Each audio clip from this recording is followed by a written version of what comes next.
बिस्मिल्लाहिर्रहमानिर्रहीम। मैं अपने वीलॉग ताहिर महमूद व्यूज़ के साथ मैं 2 दिन वीलॉग इसलिए नहीं कर सका कि मैं लाहौर से बाहर था। लाहौर से बाहर काम था, वहाँ मैं गया हुआ था, इसलिए 2 दिन मेरे गुज़र गए तो नहीं हो सका। तो आज हम वीलॉग शुरू करते हैं कि इमरान खान साहब ने एक बयान दिया था जब वो इक़्तिदार में थे कि मैं और ज़्यादा ख़तरनाक हो जाऊंगा अगर मुझे निकाला गया तो। वैसे देखा जाए तो हकीकत ये है कि उसका जो ये डायलॉग है ना, ये ऐसे नहीं है। उसने वाकई गवर्नमेंट को टफ टाइम दिया है जब से वो बाहर गया है। कभी वो लॉन्ग मार्च के नाम से, कभी किसी चक्कर से, अब असम्बलियाँ तोड़ दी हैं। बस ये कौमी असम्बली से इस्तीफ़े दे दिए, गवर्नमेंट को स्टेबल नहीं होने दिया। और उसके साथ साथ वो उसने उस पर इस्टेब्लिशमेंट पे भी बड़ी धुआंधार तकरीरें की हैं। तो ये चीज़ें उसने हिम्मत की है और वैसे उसने ये काम करके दिखाया है और उसने वाकई वो ख़तरनाक साबित हुआ है। ये एक अलहदा बात है कि ज़ाहिर है वो अपोजिशन में है और वो ज़रा हिसाब से ही ये काम करेगा, चलेगा। बाकी उसको किसी ने बात बताया भी है, अभी ज़रा स्पीड ऐसा करें, क्योंकि ये बहुत ज़्यादा स्पीड भी तो ज़रा कोई अच्छा काम नहीं होता। इस्तीफ़े अब दोनों असम्बलियाँ तोड़ दी गई हैं। केपी के भी वो 48 घंटे बाद ऑटोमेटिकली टूट जाएगी। उसके अलावा जो इसके गवर्नमेंट ने जो अपना रिएक्ट किया है, वो उनके 35 MNAs के इस्तीफ़े करके डी नोटिफाई इलेक्शन कमिश्नर ने कर दिया है। तो इस तरह अब उनके पास 70 MNAs बचते हैं। वो अल्टीमेटली ये बात ये सही है कि जिस तरह ये अपोजिशन अपना तरीक़ाकार चलाएगी, अपना हथियार इस्तेमाल करेगी, इसी तरह गवर्नमेंट भी करेगी। अब गवर्नमेंट को बार बार उसके ज़हन में ये बात बिठा दी कि हम वो इत्मीनान का वोट कहेंगे। फिर इत्मीनान का वोट सुन के ये जो छोटी पार्टियां होती हैं ना, ये ज़रा ये अलर्ट हो जाती हैं। ये अपने आप को ना फिर वो मौका समझती हैं कि अब हमारा मौका होगा। कभी कोई पार्टी 5 7 10 बंदों वाली पार्टी, कभी कोई पार्टी, कभी कोई पार्टी कि जी हम हुकूमत से अलहदा हो रहे हैं, हम हुकूमत से अलहदा हो रहे हैं।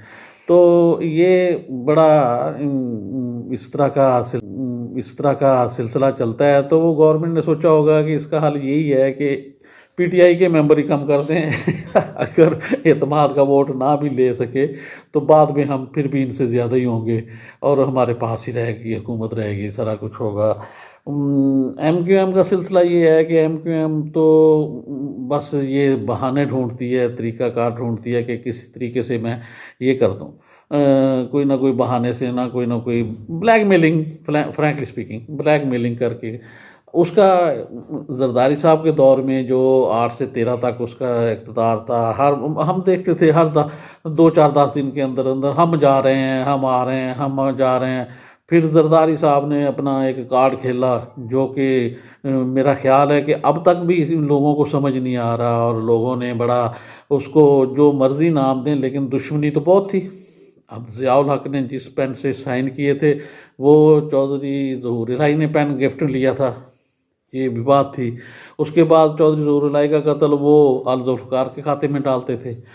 मतलब ये है कि ये एक दूसरे के बहुत बड़े दुश्मन थे, लेकिन वो जरदारी साहब ने 40 45 बंदे मिला के अपने साथ इस काम को ख़त्म ही कर दिया। Deputy prime minister Chaudhry Pervez Elahi को बना दिया। चौधरी परवेज़ इलाही को बनाने से ये है कि वो 35 40 मेंबर तो कम से कम थे ही थे ना, जो हुकूमत को सपोर्ट करते थे। तो इस तरह ये जो है ना, इमरान खान वो उसकी पॉपुलैरिटी तो है, वो अब भी अवाम में मकबूल है। उसको जो जितना मर्ज़ी कहें, ये कराची के बलदियाती इलेक्शन हुए हैं, इसमें अल्टीमेटली हुकूमत पीपल्स पार्टी की थी, उनको एज था, लेकिन वो MQM ना होने की वजह से पीपल्स पार्टी जीत गई। MQM जो है वो भी एक हकीकत है, अगर वो पहले की तरह नहीं है जैसे पहले था अल्ताफ़ हुसैन के दौर में, वैसे नहीं है, लेकिन फिर भी ये एक हकीकत तो है ना कि उनके पास वोट हैं। अब भले वो 5 सीटें लें, 10 लें, 15 लें, 20 लें, तो वो वहाँ भी पीपल्स पार्टी का जीत जाना, वहाँ जमात इस्लामी ने भी काफ़ी सीटें ली हैं, क्योंकि जमात इस्लामी तो कराची में बहुत शुरू से मकबूल थी।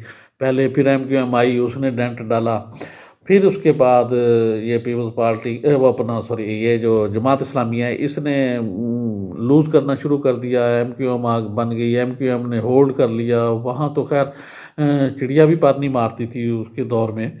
तो अब ये जो 2 असम्बलियाँ हैं, ये मैंने पहले अपने पहले भी लॉग में कहा था कि ये टाइम पे इलेक्शन नहीं होंगे, ये जो इनका 90 दिन का है उसमें बड़ा साफ सी बात है, कोई इसमें अलजबरा नहीं है।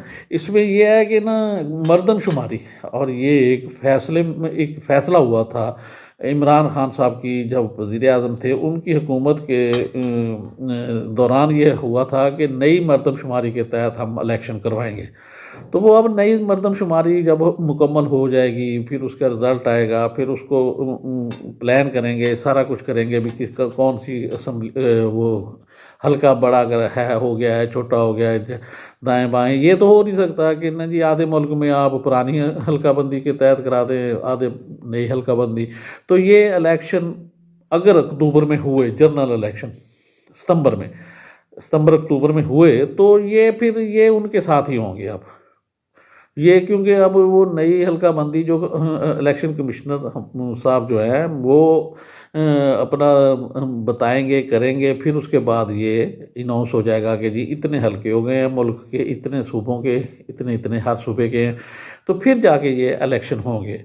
तो इसमें नज़र आ रहा था, ये मुझे नहीं समझ आई कि ये जो कार्ड खेला है काफ लीग और PTI ने पंजाब में या KPK ने उधर, ये कैसे सोच लिया कि 90 दिन के अंदर अंदर इलेक्शन। आइनी तौर पे तो पाबंद है, गवर्नमेंट भी पाबंद है, इलेक्शन कमिश्नर भी पाबंद है, लेकिन ये कानूनी जो छोटी मोटी बातें होती हैं ना, ये फिर लिंगर ऑन कर देती हैं बात को। तो इसलिए ये ना इनका सिलसिला इलेक्शन जो है ना वो इस तरह हो जाएगा। PTI नो डाउट उसके वोट हैं, इमरान खान जो है ना वो मेहनत भी कर रहा है, वो अब कह रहे हैं कि जी मेरी टांग ज़ख्म ठीक हो जाए तो फिर मैं निकल के दोबारा अवाम में जाऊंगा। बाकी ये जो PDM ने, हाँ जी बिल्कुल, एक हिस्सा ना लेने का ऐलान किया है। ये जो इलेक्शन है ना, इस्तीफ़े आए हैं, मंजूर हुए हैं, MNAs के जो इस्तीफ़े मंजूर हुए हैं, उनमें उनको हिस्सा ना लेने का उन्होंने ऐलान किया है। और उन्होंने कहा है कि ना ये सिलसिला इस तरह होता है कि ये PTI मजाक बना देती है इलेक्शन को। ये इलेक्शन में गवर्नमेंट को एवं मुसीबत में डाल के इलेक्शन करवा के सारा टाइम ज़ाया करके फिर हमने असम्बली नहीं जाना। फिर जब असम्बली ना जाने का कहते हैं तो फिर एक नई बहस शुरू चल पड़ती है। तो ये PDM ने भी एक चाल चली है, और PDM ज़ाहिर है वो PDM और पीपल्स पार्टी डायरेक्ट नहीं तो इनडायरेक्ट करेगी तो सही ना। फिर ये तो नहीं है ना, अगर इमरान खान को फिर एकदम 35 सीटें मिलती हैं तो वो आएगा, फिर वो असम्बली में भी आ जाएगा। ये भी बात आप देख लेना कि जब इनके हो जाएंगे इलेक्शन, अगर वो PTI के वोट बने जीते तो वो इलेक्शन में PTI ने फिर असम्बली ज्वाइन कर लेनी है, और फिर असम्बली में बैठ के अपना नए इलेक्शन के बारे में ये सारा कुछ करना है। क्योंकि ये जो होता है सिलसिला पैसे का, ये पैसा चल जाता है, हुकूमत जो है वो बड़ा ख़र्चा होता है MP MNAs का। अब वो गवर्नमेंट का ख़िलाफ़ जीतना बड़ी बात होती है। अब मुस्लिम लीग नून की पंजाब में हुकूमत थी, सेंटर में भी हुकूमत थी, और बाई इलेक्शन आ गया सदीक खां बलोच और जहांगीर तरीन साहब का, जिसमें सोचा भी नहीं जा सकता था कि बाई इलेक्शन भी जहांगीर तरीन साहब जीत जाएंगे, लेकिन वो जीते। वो उन्होंने वोट का मैनेज इस तरीके से किया कि वो उन्होंने वोट बना के अपना और वो इलेक्शन जीत के दिखाया। तो ये पाकिस्तान की सियासत को ज़रा समझने के लिए, ये ऐसे नहीं है कि जी ये हो जाएगा, यूँ कर लें वो हो जाएगा, इस तरह नहीं, अगर मगर नहीं चलती ये। अब बड़ा सीधा सीधा सा काम है, या तो पार्टी सिस्टम हो ना मजबूत के फलां पार्टी जीतेगी।